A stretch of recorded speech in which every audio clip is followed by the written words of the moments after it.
Hello friend, welcome to PCM all solution. तो आज के इस वीडियो में हम पढ़ने वाले हैं धातु तथा अधातु, मेटल्स एंड नॉन मेटल्स। तो मेटल्स एंड नॉन मेटल्स के बारे में हम देखेंगे। जो धातु होते हैं काफ़ी इंपॉर्टेंट होते हैं, चाहे हाई स्कूल हो चाहे कंपटीशन हो, और जिससे क्वेश्चन 100% बनना ही है। तो धातु के बारे में आज पढ़ते हैं, देखते हैं धातु क्या होता है। तो पहला देखेंगे यहाँ पे धातु जो मेटल्स हैं, वे तत्व जो ऊष्मा तथा विद्युत का चालन करते हैं। इसमें विद्युत धारा प्रवाहित हो जाता है और धातु कहलाते हैं। तो इस चालन करते हैं, आप लोहे को आग में लगाएंगे तो एक सिरे से दूसरे सिरे में हीट प्रवेश कर जाती है।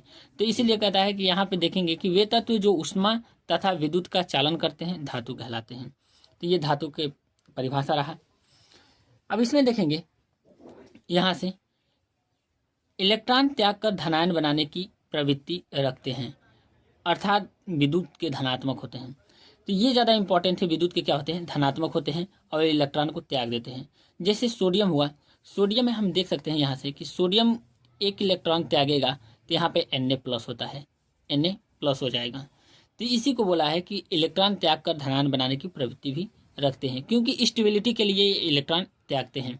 2 8 1 होता है और एक इलेक्ट्रॉन यहाँ पे त्यागने के बाद क्या हो जाता है, 2 8 स्टेबल हो जाता है। अब यहाँ से पॉइंट देखेंगे,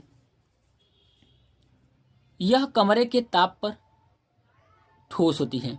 कमरे के ताप पर जो होती हैं क्या होती हैं, ठोस होती हैं। लेकिन कुछ अपवाद हैं दोस्तों। यहाँ पे देखेंगे मरकरी, मरकरी का जो सिंबल होता है, प्रतीक होता है, Hg होता है। कमरे के ताप पर द्रव अवस्था में होती है। ये किस में अवस्था में होती है, द्रव अवस्था में होती है। तो ये आपको पॉइंट याद रखना है कि जो मरकरी होती है कमरे के ताप पे क्या होती है, द्रव अवस्था में होती है। एग्जाम्पल में धातु देखा जाए तो एल्युमिनियम, कॉपर, और इसे बोलते हैं क्षारीय मृदा धातु। तो क्षारीय मृदा धातु में होता है बेरिलियम, मैग्नीशियम, कैल्शियम। ये भी धातुएं होती हैं लेकिन क्षारीय मृदा धातु कहते हैं। अब दोस्तों हम पढ़ेंगे धातुओं के भौतिक गुण। धातुओं के भौतिक गुण पढ़ेंगे। अब यहाँ पे देखेंगे धातुओं के भौतिक गुण। आभा पहला है, इसमें आभा, आभा का मतलब होता है चमक।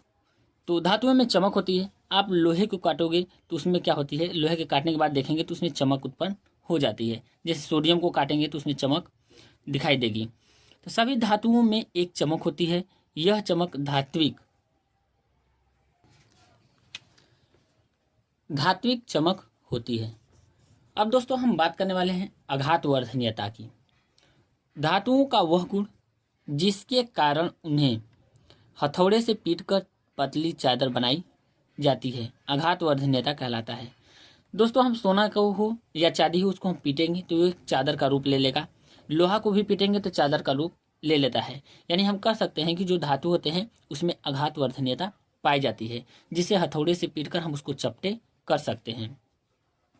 तन्यता का दोस्तों मतलब होता है, अगला नंबर देखेंगे तन्यता। और तन्यता का मतलब होता है कि एक इसको खींचकर तार के रूप में बना लेना।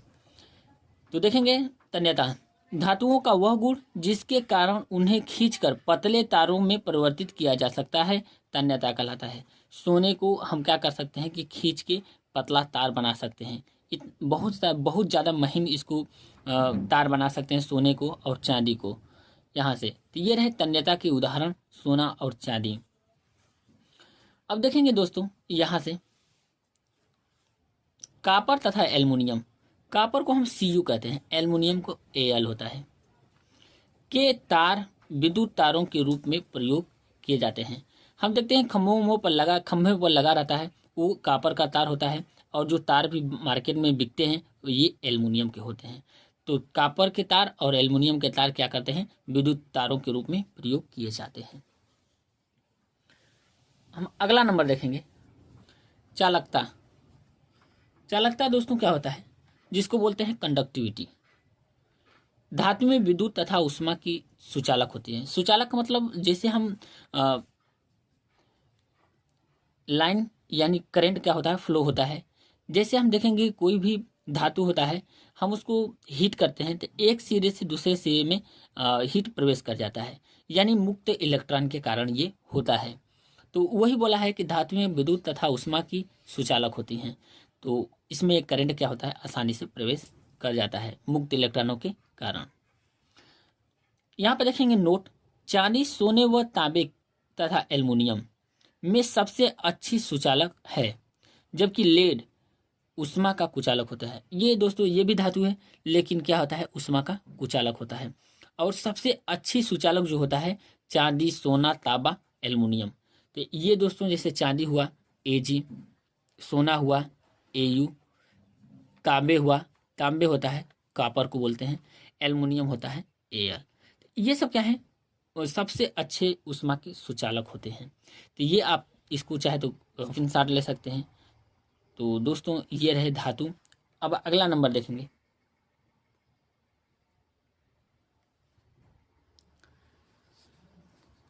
अब यहाँ पे 5वां नंबर देखेंगे, कठोरता। कठोरता की बात करें, हार्डनेस, साधारण ताप पर अधिकांश धातुएं कठोर होती हैं, लेकिन नोट में देखा जाए सोडियम, पोटेशियम तथा मैग्नीशियम मृदु धातुएं हैं। इन्हें आसानी से चाकू से काटा जा सकता है। तो ये दोस्तों जैसे सोडियम, मैग्नीशियम और पोटेशियम हुआ, ये भी धातुएं ही होती हैं, लेकिन इनको हम क्या कर सकते हैं, चाकू से काट सकते हैं। ये बहुत ज़्यादा क्रियाशील धातु भी बोली जाती हैं। तो ये रहा कठोरता। अब हम बात करेंगे गलनांक और क्वथनांक के बारे में। तो इसको बोलते हैं, गलनांक को मेल्टिंग पॉइंट, क्वथनांक को हम बॉइलिंग पॉइंट बोलते हैं। पहला नंबर देखेंगे, अधिकतर धातुओं के गलनांक तथा क्वथनांक उच्च होते हैं। अधिकतर धातुओं के गलनांक तथा क्वथनांक उच्च होते हैं। तो ये रहा इंपॉर्टेंट। अब देखेंगे इसमें कुछ उदाहरण है जो नोट है। सोडियम तथा पोटेशियम धातुओं के गलनांक तथा क्वथनांक निम्न होते हैं। सोडियम और पोटेशियम जो धातु होती है, इसके गलनांक और क्वथनांक क्या होते हैं, निम्न होते हैं, यानी कम होते हैं। तो ये रहे दोस्तों अपवाद के रूप में हम देखते हैं। अब हम बात करेंगे, यहाँ से सबसे ज़्यादा इंपॉर्टेंट है, यहाँ पे धातुओं के रासायनिक गुण, केमिकल प्रॉपर्टीज ऑफ मेटल्स। अब हम दोस्तों बात करेंगे, यहाँ पे पहला रिएक्शन है ऑक्सीजन के साथ अभिक्रिया। तो हम बात करेंगे, धातुएं ऑक्सीजन के साथ क्रिया करके ऑक्साइड बनाती हैं। क्या बनाती हैं, ऑक्साइड बनाती हैं, जिनका जलीय विलयन अप्रकृति क्षारीय होता है। जब ऑक्सीजन सोडियम से रिएक्शन करता है तो क्षारीय ऑक्साइड बनाता है, और ये क्या होता है, क्षारीय। तो जैसे यहाँ पे देखेंगे, सोडियम और ऑक्सीजन से रिएक्शन करेगा तो यहाँ पे बनेगा 2Na2। यहाँ से आइए क्या नाम है, इसका नाम है सोडियम ऑक्साइड। तो ये हो गया सोडियम ऑक्साइड, सोडियम ऑक्साइड। यहाँ पे देखेंगे, जब एल्युमिनियम ऑक्सीजन से रिएक्शन करता है तो क्या बनाता है, यहाँ से 4Al3O2 से रिएक्शन करेगा तो यहाँ पे बना देगा 2Al2O3, ये बना लेगा। सो एल्यूमिनियम ऑक्साइड इसको बोलते हैं, एल्यूमिनियम ऑक्साइड।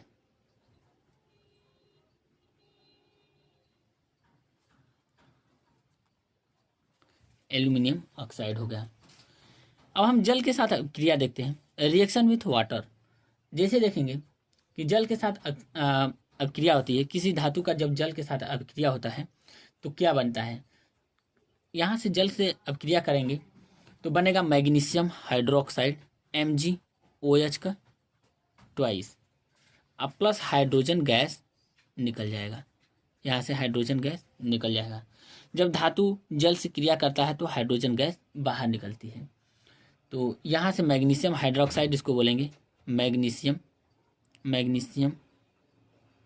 Hydroxide,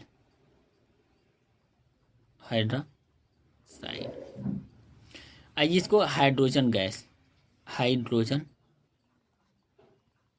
gas. यानी हम कह सकते हैं कि जब धातु जल से रिएक्शन करता है तो हाइड्रोजन गैस बाहर निकलती है। इसी तरह से हम देखेंगे, जिंक जब जल से रिएक्शन करेगा तो जिंक ऑक्साइड बनेगा, ZnO, और हाइड्रोजन गैस बाहर निकल जाएगी। दोस्तों ये सबसे ज़्यादा इम्पॉर्टेंट रिएक्शन है, ये हर साल एग्जाम में पूछे जाते हैं धातुओं से।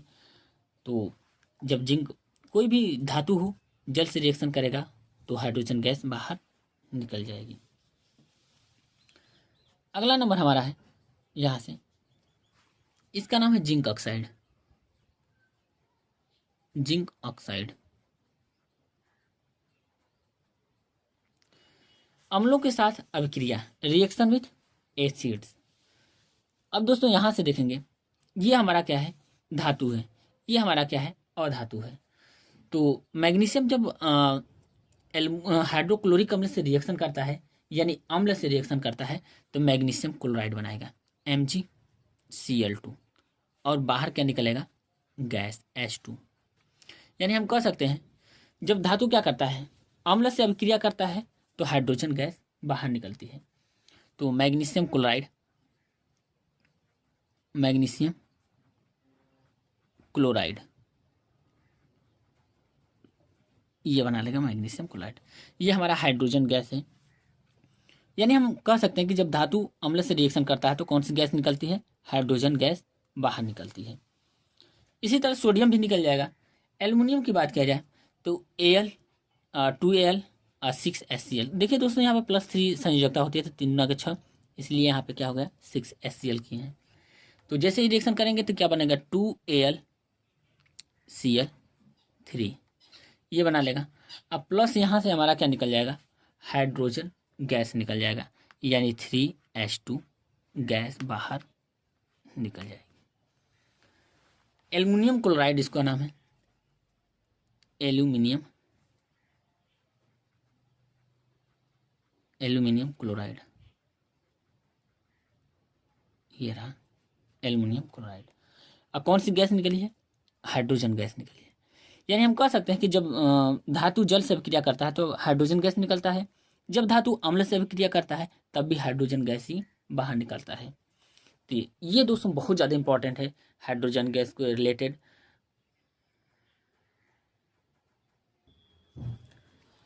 यहाँ पे देखेंगे जिंक हमारा क्या है, धातु है, धातु तथा अधातु। ISCl क्या है, अधातु। तो जिंक जब अधातु से रिएक्शन करता है तो कौन सी गैस निकलती है, तो यहाँ पे बनेगा ZnCl2, अब प्लस H2 गैस बाहर निकल जाएगा। यानी जिंक क्लोराइड हमारा क्या बन जाएगा, लवण, जिंक क्लोराइड, तो ये क्या हो गया, हमारा लवण हो गया, निकला, और क्या बना, यहाँ से हाइड्रोजन गैस निकला। तो जिंक जब धातु जब अम्ल से रिएक्शन करता है तो लवण बनता है और हाइड्रोजन गैस भी बाहर निकलता है। यहाँ पे देखेंगे क्षारों के साथ अभिक्रिया, रिएक्शन विथ बेसेस।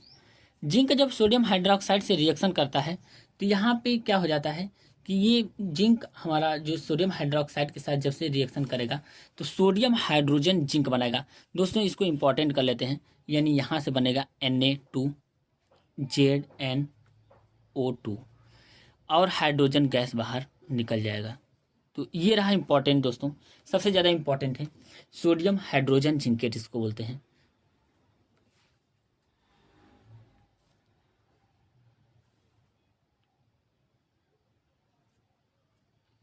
तो इसका नाम है सोडियम जिंकेट,